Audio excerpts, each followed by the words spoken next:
అయితేనేమి, ఎంపీటీసీ పదవులు అయితేనేమి పీరియడ్ అయిపోయింది కాబట్టి ఇలా ప్రభుత్వాలు అధికారులను పెట్టి పాలన సాగిస్తుంది. ఇలా పాలన చూస్తుంటే పాలన అంతా అస్తగస్తం అయిపోయింది. ఇలా పట్టించుకునే నాదుడే లేడు. ఏ అధికారి పోయి ఏ ఊర్లో పోయి ఏం జరుగుతుందో చూసిన దాఖలాలు లేవు.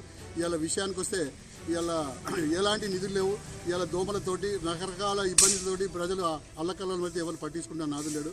అందుకే రాష్ట్ర ప్రభుత్వం ఎంబడే స్థానిక ఎన్నికలకు పోయి ప్రజాప్రతినిధులను ఎన్నికలు జరిపించి పాలన సాగించకపోతే ప్రజలు ఇంకా అస్తగస్తం అవుతుంది. కాబట్టి తక్షణమే స్పందించి ఇలా కేంద్ర ప్రభుత్వం కూడా నిధులు ఇవ్వలేకపోతున్నాం, ప్రజాపాలన లేదని చెప్పేసి అధికారులతో పాలన జరిపిస్తున్నాం, మేము నిధులు ఇవ్వలేకపోతున్నాం అని చెప్పినా కూడా రాష్ట్ర ప్రభుత్వం నిమ్మకు నీరెత్తినట్టుగా ఉంది. కాబట్టి తక్షణమే ఎన్నికలకు వచ్చేసి పరిపాలన సాగించాలని చెప్పేసి స్థానిక ఎన్నికలను జరిపించి పాలన సాగించి ప్రజలకు సేవ చేసి ప్రజలను బాగోగులు చూడాలని చెప్పేసి మేము విజ్ఞప్తి చేస్తున్నాం, కోరుతున్నాం. లేదా ప్రజా కోర్టులో మీరు శిక్షించక తప్పదు అని చెప్పేసి హెచ్చరిస్తున్నాం. జై తెలంగాణ.